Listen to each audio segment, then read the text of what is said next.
otra mirada. Esta crisis ha sido... La vida política de Evo Morales. Este es un tema que ocupa a los Estados Unidos. Desde adentro con Andrea Bernal. Hola, ¿qué tal? Soy Andrea Bernal, bienvenidos a Desde Adentro. Hoy estamos en el Senado colombiano. Hemos hecho una cita con el senador Miguel Uribe Turbay, quien abiertamente, además de ser senador, pues dice que es candidato presidencial. Senador, ¿cómo está? ¿Cómo estás, Bienvenido, Andrea? ¿cómo Un gusto ha estado? verte. Bien.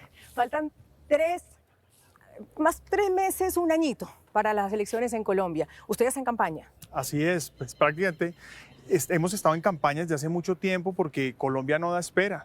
Lo cierto es que estamos en un momento histórico y el daño que están haciendo hoy desde la presidencia es enorme. Allá es donde apuntamos. Así es. ¿Qué es allá?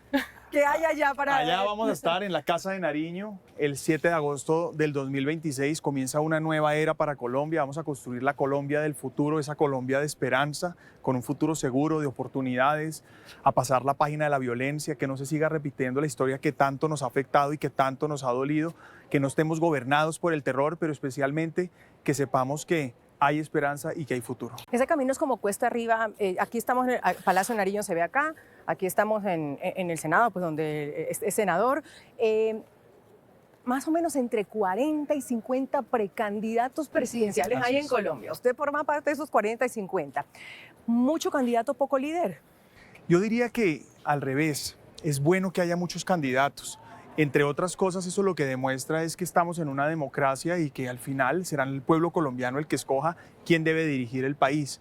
Ahora, no se trata solamente de quién pueda ganar, se trata de gobernar bien, porque el propósito es que Colombia avance.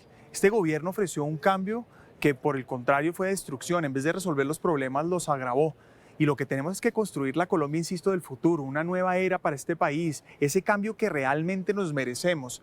Y de lo que se trata entonces es que este proceso llevará a una persona y lo que, como bien tú dices, se trata de cuál es el líder que va a asumir este desafío. Espero ser yo. He demostrado en muchos años que los retos que he tenido los he asumido de manera exitosa. Yo fui concejal de Bogotá, fui presidente del consejo, fui secretario de gobierno de Bogotá durante 3 años, tuve a cargo más de 3 billones de pesos, hice parte del equipo que acabó el Bronx, la peor olla de Colombia, que estaba aquí a 3 cuadras de la presidencia y de la alcaldía. Soy el senador más votado del país y hoy estoy convencido de que Colombia necesita no solamente la energía y la renovación que yo represento, sino también la coherencia, la experiencia, la historia de vida que represento, que es la misma de la mayoría de los colombianos, los que hemos sufrido la violencia, y finalmente la formación que tengo. Ya vamos a hablar de esa historia de vida entre una tragedia y la política, senador, pero antes, aquí hay un camino y que pasa en Colombia que hay que definir quién sale de un partido, ¿no? Así es. O se recogen firmas, que no pasa en América Latina en muchos lugares. Usted representa al Centro Democrático, hay otras 3 mujeres que están en esa competencia. ¿Cómo se va a decantar finalmente eso? Bueno, yo espero que se decante antes de que se acabe el primer semestre de este año. Eso es lo que está pidiendo el país. ¿Cuándo se certeza. sabría quién es el candidato del Centro Hoy lo Democrático? estamos discutiendo, pero probablemente se va a resolver antes de que se acabe este semestre, porque Colombia quiere certeza, quiere saber quién va a ser su candidato. Hoy nosotros representamos las tesis que el país exige y lo que siempre Álvaro Uribe y el Centro Democrático ha ofrecido: seguridad, inversión, cohesión social, Estado pequeño. No es otra cosa que decir que la seguridad es la base de la paz, que el crecimiento económico es lo que genera impacto social. Y eso representamos, eso está pidiendo Colombia, y eso implica que tenemos que decidir pronto. Entre más rápido decidamos, Andrea, primero, generamos mayor certeza, tenemos mayor tiempo para hacer política, podemos construir la unidad que se requiere en Colombia, pero además podemos fortalecer el partido y el Congreso, que además va a ser fundamental. Entonces, escoger en junio se vuelve definitivo. ¿Y de quién depende? Bueno, yo creo que del partido en general, del presidente Uribe. Esta es una decisión que nos afecta a todos, no solo a los precandidatos. Ojo que si nosotros nos demoramos escogiendo candidato, no solamente podríamos disminuir la posibilidad de ganar la elección final, sino que además ponemos en riesgo el Congreso. Entonces, finalmente es una decisión que le compete al partido, al Congreso, a quienes aspiran a estar en el Senado y la Cámara, y finalmente, obvio, que al presidente Uribe. Todavía no se sabe si será por encuesta o cómo será el mecanismo. Mira, a mí me da lo mismo. Si uno está aspirando a la presidencia, Andrea, tengo que estar dispuesto a enfrentar lo que sea. Pero el tema central es que si escogemos antes de junio, solo hay un camino posible, que es la encuesta. Ahora, la encuesta tiene que darnos transparencia a todos, no solo a los candidatos, al partido y a los colombianos.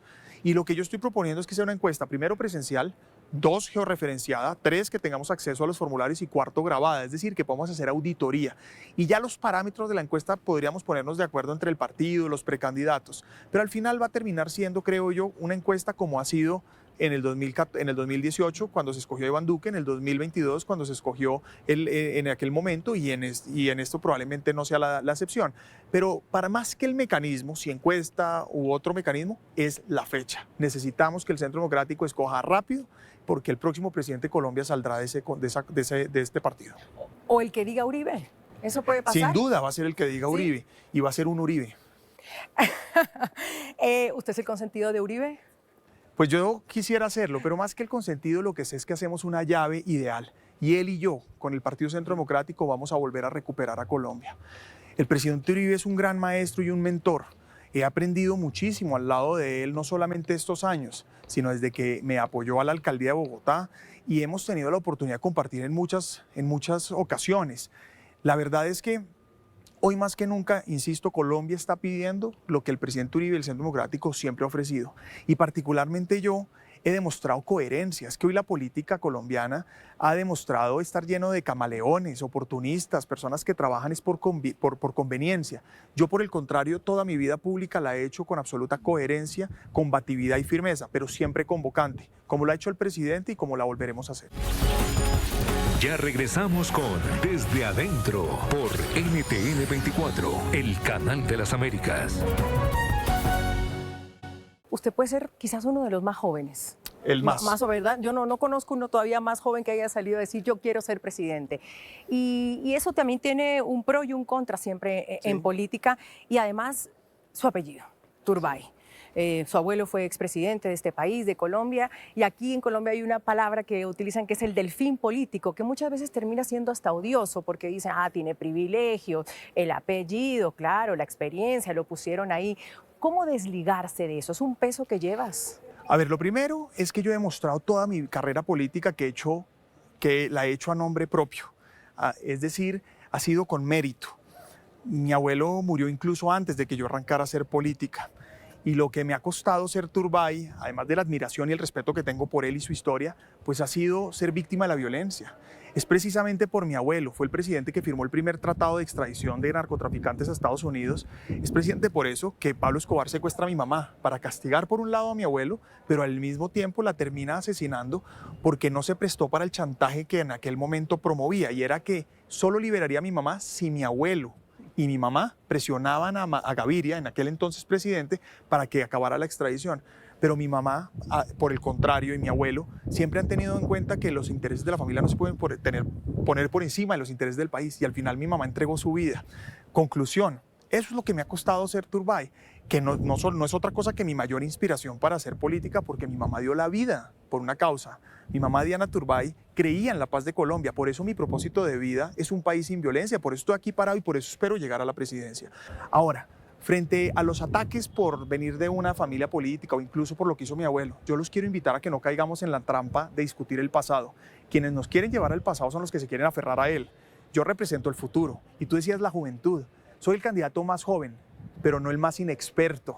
Hay candidatos que tienen 10, 20 años más que yo y tienen o menos experiencia que yo o no tienen experiencia. Les decía que yo fui secretario de gobierno de Bogotá. Tuve a cargo 3 billones de pesos, no tengo un solo escándalo de corrupción, Andrea. Pero además hice parte del equipo que acabó el Bronx, la peor olla de Colombia, insisto. El día que la acabamos, había 255 niños siendo abusados sexualmente. Fue una olla que duró 17 años y la acabamos en 5 meses. Acabamos 5 Huecos, San Bernardo, La Estanzuela y María Paz. Tuve a cargo más de 200 operativos policiales. ¿Le faltó la alcaldía? Me lancé a la alcaldía, candidato. desafortunadamente no gané, pero lo cierto es que la experiencia que tengo pues me da la posibilidad de asumir este reto. Pero además, la juventud no representa, ¿Cuántos años tienes cuando hablamos de 39, jóvenes? voy a cumplir 40, voy a ser presidente de 40. Estamos jóvenes. Voy a ser por eso. Estamos jóvenes. Voy a ser presidente de 40, pero lo cierto es que en América Latina también hemos visto, Bukele fue elegido de 36, 37 años, Boric de 36, Daniel Noboa de 35 y está buscando la reelección en 36. Es decir, la juventud no es sinónimo de incapacidad. Lo que uno debe buscar es experiencia y ya la mencioné aquí. Segundo, madurez. He vivido una vida que me ha hecho madurar. Cuando uno vive traumas, dificultades o tragedias, tiene dos caminos. El primero, rendirse, Se queda ahí. quedarse ahí, debilitarse o hacerse más fuerte. Eso fue lo que yo escogí. Por eso mi tragedia o la dificultad que yo viví en mi familia me da hoy la inspiración, la motivación para asumir este desafío. Tercero, la preparación, la formación. Yo me he formado y estudiado para lo que estoy hoy haciendo. Y por último, todo, digamos, diría yo, la trayectoria. Entonces, yo creo que la juventud en mi caso no es una desventaja, es una gran oportunidad, porque además hoy tenemos un presidente ausente, perezoso, incumplido, que trabaja medio tiempo, que no aparece nunca. Hoy lo que necesitamos es un presidente que asuma el liderazgo del país, que de domingo a domingo, 24 horas trabaje. Así que la juventud, cuando tiene madurez, experiencia y formación, es la mejor combinación. No me olvide de preguntarle una cosa sobre Gustavo Petro, pero antes de pararnos un ratico al pasado, cuando usted habla de esa tragedia, tenías más o menos 3, 4 años cuando asesinaron a tu mamá. Era una periodista colombiana, Diana Turbay. Correcto. Mi mamá había como periodista participado en el proceso de desmovilización del M-19 y creía que ella tenía la capacidad de convencer a cualquier guerrillero de dejar las armas. Eso es lo que de alguna manera hace con Carlos Pizarro, se reúnen 3 veces, hacen 3 entrevistas y eso construye un vínculo de comunicación o confianza que lleva al proceso de paz que después se decanta en la entrega de armas y la desmovilización del M-19. A mi mamá le invita supuestamente Pablo, el cura Pérez, el comandante del ELN en aquel entonces, a una entrevista. Mi mamá acepta, convencida de que lo iba también a convencer de que dejara las armas. Finalmente fue un engaño de Pablo Escobar, que como ya dije, quería extorsionar al gobierno para que acabara la extradición. El último día que yo vi a mi mamá, ese 30 de agosto de 1990, tenía 4 años y medio. ¿Te acuerdas? Me acuerdo del último beso que le di, me acuerdo del último abrazo. ¿Te acuerdas a los me 4 acuerdo, años? de ese día me acuerdo. Tristemente, el siguiente recuerdo que tengo es el 25 de enero del 1991, es decir, 6 meses más tarde, cuando mi papá casi no se levantaba. Él y yo dormíamos juntos, éramos él y yo. No se levantaba, yo siento que era muy tarde ya y él no se quería levantar. Me acuerdo que nos sentamos en el piso al lado de la cama de la habitación donde yo dormía con mi mamá y mi papá y él me dijo, tu mamá está muerta. De ese día me acuerdo. Así te dijo tu mamá. Tu mamá está muerta. Tenías 4 años. Iba a cumplir 5, me faltaban 3. Y me dijo, hoy es el entierro, ¿quieres ir? Me preguntó. Duro, ¿ah? Y le dije que sí. Y me acuerdo de ver a mi mamá, darle un beso en el ataúd. Y ese es el último recuerdo que tengo de ella. ¿Qué te han dicho de ella? ¿Cómo era? Porque 4 añitos uno no tendría mucha... Sí. O sea, si te vienen a decir, a mi mamá me han dicho que era... Entonces, Andrea, yo he reconstruido a mi mamá, los recuerdos de mi mamá, con su diario en el cautiverio, con sus cartas, con su periodismo, a través de sus editoriales y su escritura, a través de fotos y videos, muy pocos, en esa época no era tan frecuente como hoy. ¿Sientes que se te ha olvidado cuando pasa el tiempo? Historias.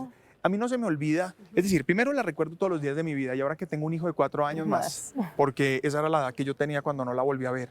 Además tengo 3 niñas que aunque no son mis hijas, las amo como mías porque son hijas de mi esposa. Yo me casé con mi esposa cuando ella tenía una hija de 9, otra de 7 y otra de 3. Hoy tienen 22, 20 y 16. Entonces de alguna manera todos los días recuerdo a mi mamá, todos los días. Pero la respuesta es, ¿cómo he reconstruido a mi mamá y qué me dicen de ella? Primero, creía en Colombia. Era una mujer valiente. Estaba dispuesta a entregarlo todo por sus causas. Era generosa, solidaria. Y una cosa que me impresiona, era buena, decían ellas, era buena mamá, pero también era buena hija, pero también era buena hermana, pero también era buena amiga, pero también era buena prima.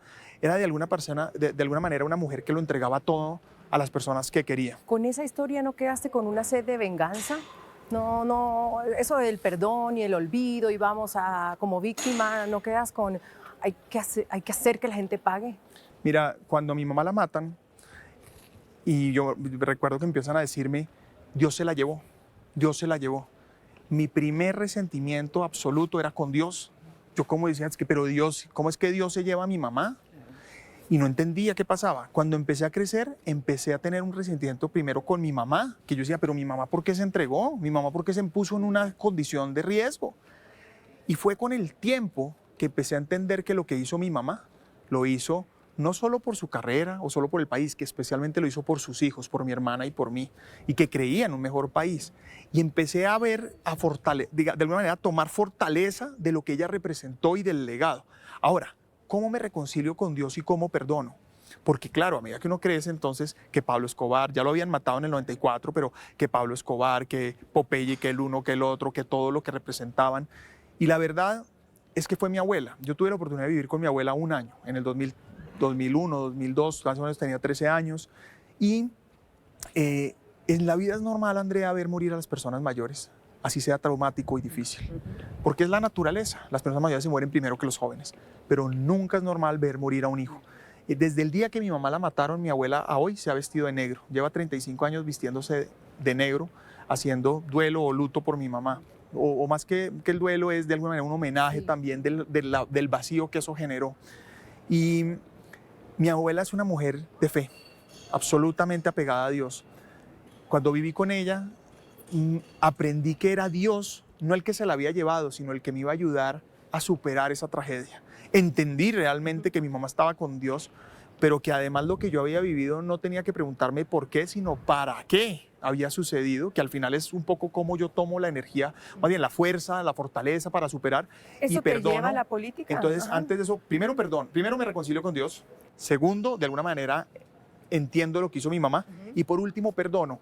Entiendo que el odio y la venganza, el resentimiento al que le hace daño es a uno, y no me hubiera dejado avanzar. Entonces la respuesta es, mira, yo me reconcilié, yo perdoné, y creo en eso. Ahora, creo en el perdón y en la reconciliación, no en el olvido.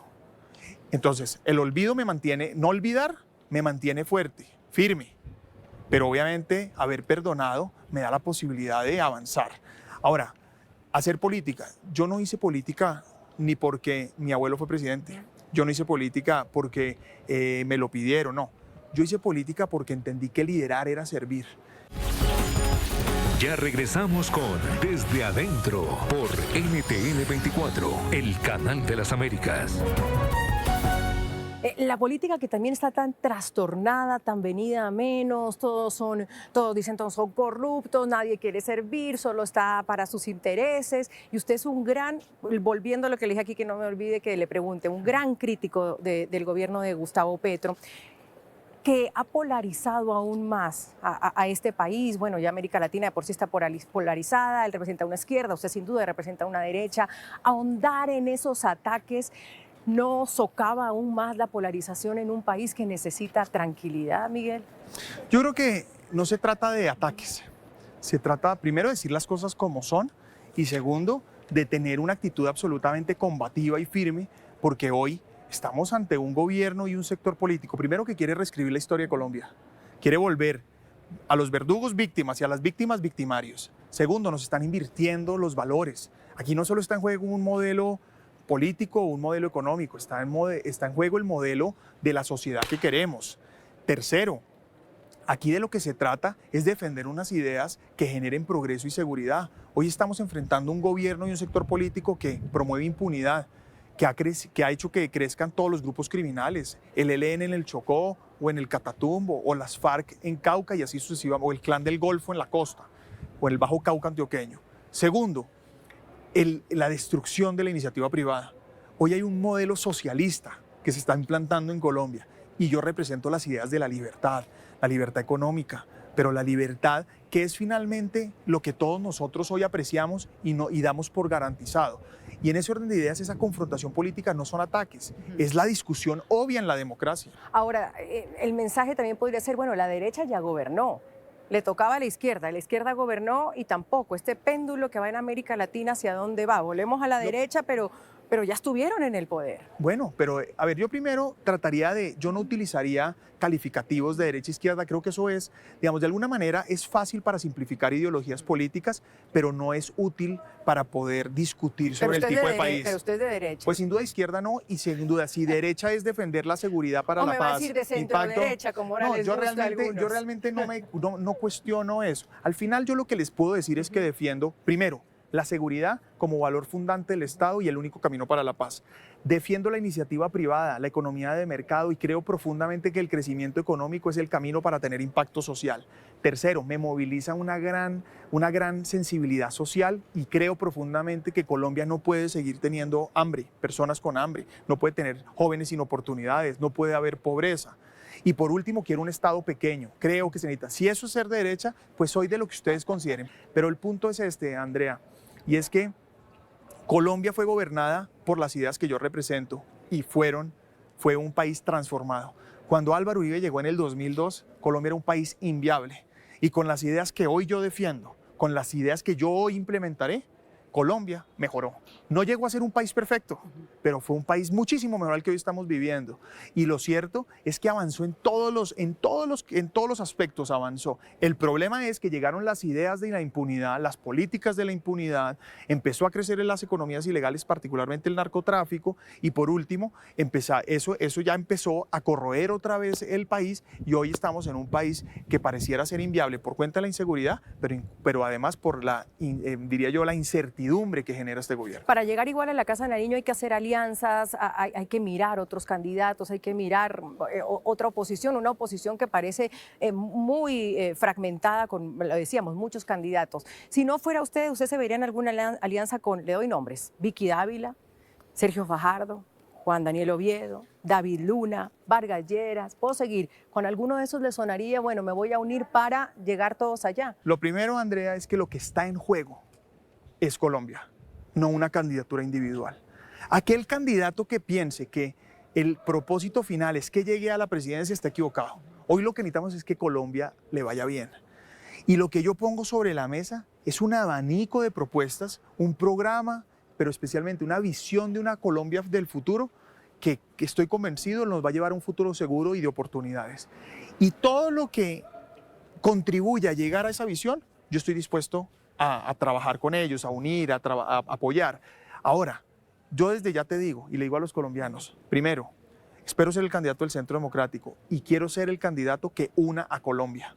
Yo espero ser el candidato que una a Colombia y estoy abierto a unirme con todas las personas que de buena fe, que de manera transparente, que de manera genuina quieren construir este país, el país que yo aquí estoy proponiendo. Vamos a ganar quienes defendemos la libertad, quienes queremos la seguridad por encima de todo y los que no estamos dispuestos o resignados a que nos gobierne el terror. Pues senador, gracias por su tiempo. Yo siempre cuando entrevisto candidatos presidenciales les digo, si le va bien a usted, le va bien al país. Pero no a todos, ¿no?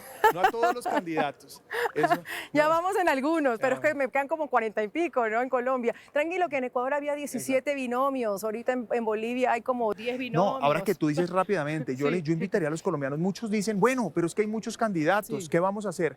No se preocupen, esto se va a decantar, siempre se decanta. Habrá pocos candidatos al final, seguramente habrá consultas interpartidistas, habrá alianzas, esto va a atender, porque el solo Centro Democrático somos 5 y terminará 1, es decir, esto se va a decantar. La invitación es que lo que importa más es quién es la persona en la que nos unimos y por eso aspiro a ser yo, para poder convocar y unir, porque aquí no se trata de cualquiera menos Petro.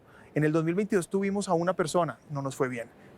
No solo no ganó, sino que además no hubiera gobernado bien. Así que la invitación es, llegó el momento de arrancar, tenemos 1 año, 3 meses, 4 meses para las elecciones y es ahora donde hay que escoger y empezar a construir el liderazgo que necesita Colombia. Estoy convencido, soy optimista, a pesar del daño que este gobierno está haciendo, sé que vamos a ganar y sé que vamos a sacar juntos a Colombia. Pues, senador, Adelante. gracias por su tiempo y Chao. seguimos trabajando ambos. Vamos por acá. Gracias.